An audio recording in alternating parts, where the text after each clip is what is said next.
Today is Friday, January 9th, and I'm just wondering about yet another song and dance Cowboy postseason press conference, and then some really unusual numbers from this weekend's football games.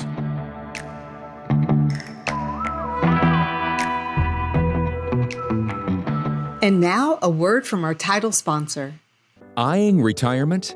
We aim to turn your nest egg into a paycheck with half the amount you've been led to believe. Fluent Financial combines in-house portfolio design risk management with income-generating investments designed to aid your financial independence. Our goal is to develop an effective portfolio strategy to help you retire sooner and have a better lifestyle. Fluent Financial can also implement a program that allows business owners to install a cash balance plan, which may potentially reduce income tax payments. You've worked hard to become successful. Let us help develop an effective portfolio strategy that works for you. Learn more today about Fluent Financial. Retire sooner, better lifestyle. For more information or to schedule a meeting, visit fluentfinancial.com or call 972-852-4800.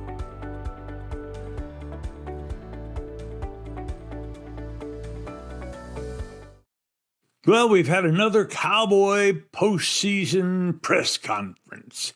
Lots of smiles, happiness, sound bites, long explanations. Oh, yeah, everybody said they were sick and disappointed in this season. Let me tell you, Cowboy fans have been sick and disappointed in seasons now for 26 years, 27 years, 28 years. And it somehow never really changes. First, Jerry Jones touted the Micah Parsons trade and how much they'd gotten for Parsons. They got 2 number ones for Green Bay, which ought to be picks somewhere in the 20s. Now, that's good picks, but they're not prime first-round picks. And they got defensive tackle Kenny Clark. Now, let's stop for a minute and analyze this. Kenny Clark's a pretty good player. He'll be 30 years old next season. But his salary jumps to $21 million a year starting next year. The Cowboys can't pay 3 defensive tackles $20 million or more. Osa Odigizua, Quinnen Williams, and Kenny Clark. And is the new defensive coordinator going to want to play a 5-man defensive line to get them all on the field at once? I don't think so. There aren't many 5 defensive line advocates in this league. So what do the Cowboys do? Well, they're either going to have to renegotiate Clark and make him a backup, or trade Clark or Odigizua. So what would you get back in that deal? Well, for Clark, you might get a 4th rounder. Odigizua, maybe a 3rd, but at $20 million a year? That's a high price for a defensive tackle, especially one that isn't, like Williams, considered one of the handful of the best in the league. So, Jerry touting this as some kind of significant pull-off by him. Wrong. But he then told us that signing Parsons would have meant he couldn't have kept George Pickens, which means he's going to give Pickens a lot of money instead of Micah Parsons. Now, let me ask you something. What do the Cowboys need worse? A pass-rushing fool considered one of the handful of the best pressure players in the league, or a wide receiver who is unquestionably good, but on a team who's already paying a wide receiver $34 million a year? And by the way, the deal that Parsons signed in Green Bay, His salary starts at only $19 million next year. Jerry could have afforded Parsons and Pickens next year. Okay, next. Cowboys have to hire a defensive coordinator.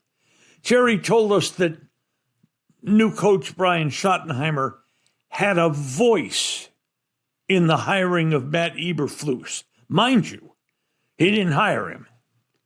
He had a voice. Who hired him? Jerry Jones. When asked who would hire this defensive coordinator, Jerry said, quote, "Trump just said it. I rule Venezuela. No, I'm running Venezuela." What's that, Jerry? What's that mean? Well, that means Jerry's picking the next defensive coordinator. And how's that worked out over the last few years, by the way? With Jerry picking staff and Jerry picking this and Jerry making trades and Jerry getting free agents and all that stuff. How's that working out for you, Jerry? Next, about next year, Jerry promised us he would bust the budget. What does that mean? That means Jerry's going to redo a whole bunch of contracts, push a whole bunch of money down the road in an attempt to win next year. And if he doesn't win next year, well, there's hell to pay down this road salary-wise. What am I talking about? Well, last year, he redid Dak Prescott so that Dak counted only $50 million against the cap. What did that mean for money down the road? It meant Dak now counts $74 million against the cap each of the next 3 years. Listen, pushing money down the road to some small level, medium level if you're a contender and you want to win again this year. But Jerry's telling us he's going to win again this year. He's going to bust the budget to do it. What if the Cowboys don't win again this year? What's he done to seasons down the road? Just like what we saw happened last year with Mike McCarthy. Jerry couldn't afford to sign any reasonable backup, so the Cowboys, full of holes, got their nose broken. And Mike McCarthy paid for it with his job. So what if Jerry fails this year? Who's he going to blame? Defensive coordinator's gone. Does he blame the offensive coordinator, Brian Schottenheimer? I kind of doubt it, but speaking of that, Jerry has always lamented how bad the defense was this year. Steven said the same thing. Hey, everybody in China is saying the same thing. The Cowboys' defense was terrible. And you're right. But you know, sometimes if your defense is terrible, what you should do is use the offense to protect it. What am I talking about here? If you run the ball, the clock runs. If you run the ball successfully, the number of possessions in the game goes down. Your opponent gets the ball one less time, maybe 2 less times in a game. Would that have been a strategy this year? Well, here's what happened this year. Dallas ran the ball very well. 4.6 yards a carry for the season is a solid running game. So did the Cowboys lean on the running game? The Cowboys threw 159 more passes than rushes this season. The Cowboys threw 37 passes a game. Now, I know what you're saying. Cowboys were behind. When you're behind, you got to throw the ball. Well, you got to throw the ball when you're well behind. But a lot of the games the Cowboys lost, they were not well behind until the fourth quarter, perhaps. And that was because their defense was wearing down. Maybe we ought to ask a few questions about the offensive theory on a team with a terrible defense. And finally, Jerry's a dreamer. He's always been a dreamer. And by the way, in a lot of areas, that's worked for Jerry. He dreamed big and hit oil. He dreamed big about getting the Cowboys, and their value has skyrocketed. He dreamed big about AT&T Stadium and the star development. But all those are businesses. They're businesses Jerry scored big in. Has he scored big as a general manager?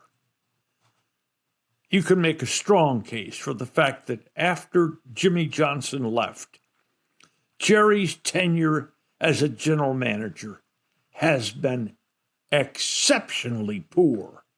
Oh, the Cowboys have been an okay team a lot of years. In fact, not a bad team some years. Have they even been to an NFC championship game in 30 years? No.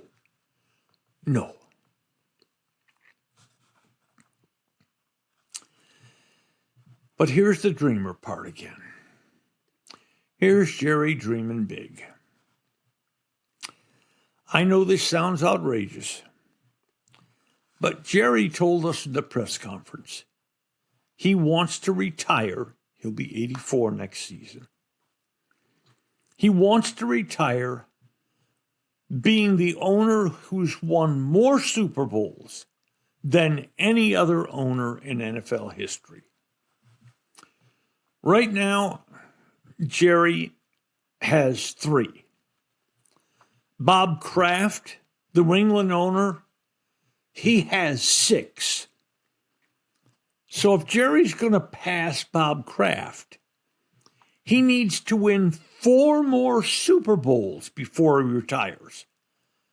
Let's dream outrageously that the Cowboys can win 4 of the next 10 Super Bowls. At that point, Jerry Jones will be 93 years old. And Dak Prescott will be 44. Do you believe that's a problem? Being a dreamer is a problem. Jerry as a dreamer is an accomplished person. Jerry as a general manager isn't. The owner has to be a dreamer. He has to be a team's biggest fan. Not so for the general manager. The GM should be the coldest, nastiest, most feared, most disliked, loneliest person in the entire franchise, because he's got a terrible, lonely job to do. A job Jerry hasn't been able to do for 30 years now. Next, those very unusual numbers and trends from this weekend's football games. What do you want from your favorite restaurant? Fantastic personal service? A cheery, welcoming, spotless atmosphere? And, of course, great food. The primest of beef, wagyu and lamb, incredibly fresh seafood, lobster, salmon, shrimp, Hall of Fame food from a Hall of Fame restaurant, 2 locations of Bob's Steak and Chop House, the original Bob's on Lemon Avenue, and the gorgeous new Bob's at Craig Ranch, McKinney. My wife Mary's the co-creator of Full Moon Healing Balm. And I guess I'm the reason this terrific cream was developed. A few years ago, I began getting these huge, ugly blood blotches just beneath the skin of my arms and hands. The condition's called senile purpura. And no, you don't have to be senile to experience this embarrassment. It happens as you age. And then to cover it up, we begin wearing long sleeves even when it's hot. It took 2 years working with a New Jersey lab to refine the all-natural ingredients of Full Moon Healing. Gently massage a very small amount into the skin, and within a day, the blotches begin to fade. Senile purpura usually takes weeks to disappear, but this balm cuts the timeline to about a week. And ordering's so easy. Just go to the website, fullmoonhealingco.com. Boy, there are so many unusual, fun numbers from this weekend. Let's start with one from college football. The 4 semifinal coaches, Indiana, Oregon, Miami, Mississippi, at one point or another, all of them worked for retired Alabama head coach Nick Saban.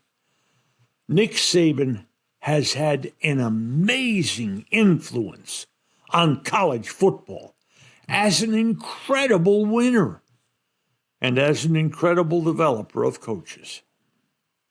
Next to the NFL. First, Carolina versus the Rams. Carolina finished the season 8-9 and allowed 69 more points than they scored on the season. An average Carolina game was a loss by 4 points. 69 fewer points scored than allowed. In the last 55 years, that's the third worst number for a division winner in the history of the NFL over that period. But you're going to get to see an old friend in the Rams game against Carolina, and that's Eric Dowdle, the running back, who left the Cowboys to go to Carolina, and he has become one of the most consistent runners in the NFL. This is bizarre. Listen to the 2 years he's had as the Panthers running back, 24 and 25. In 24, he carried the ball 235 times. This year, he carried it 236 times. Last year, he rushed for 1,079 yards. This year, he rushed for 1,076 yards. Last year, he averaged 4.6 yards a carry. This year, he averaged 4.6 yards a carry. Last year, as a back out of the backfield, he caught 39 passes. This year, as a back out of the backfield, Dowdle caught 39 passes. Next, San Francisco and Philly.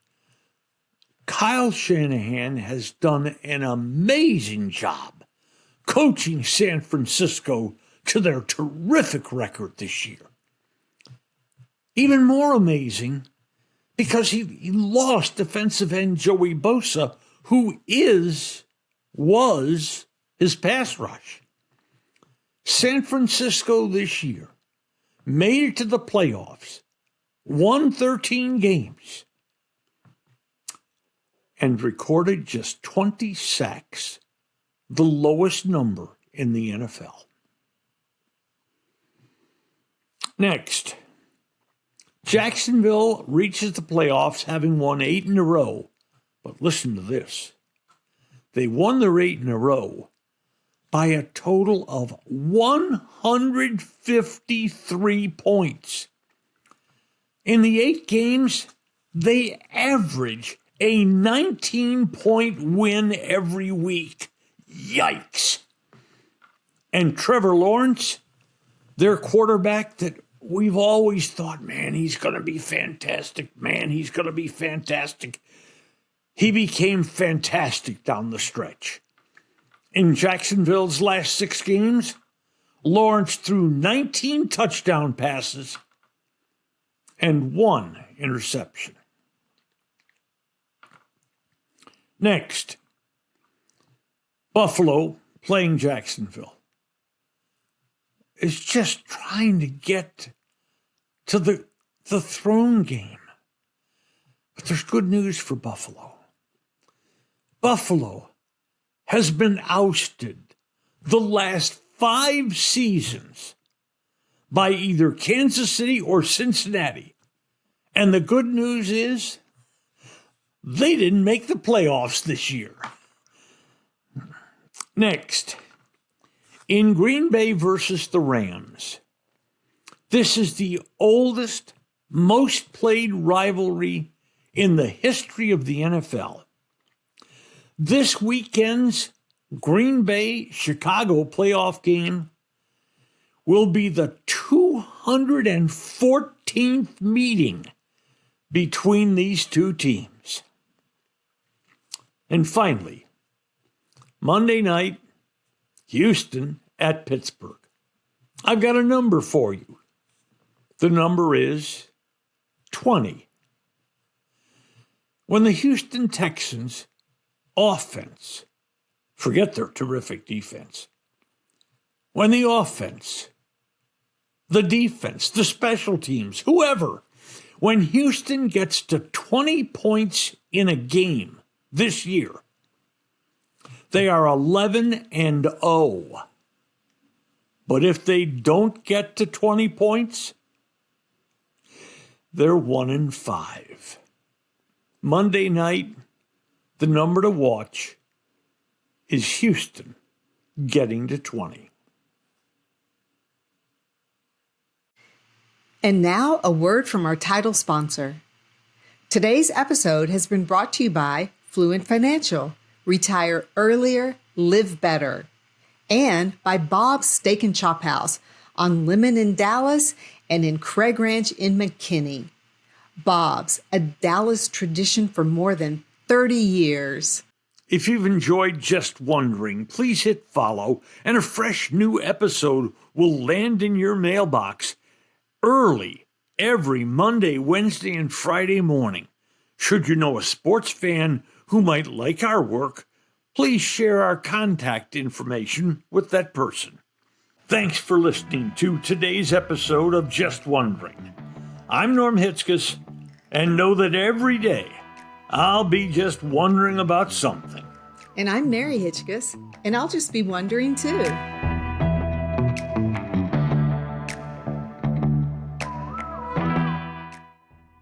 This is a Stolen Water Media production.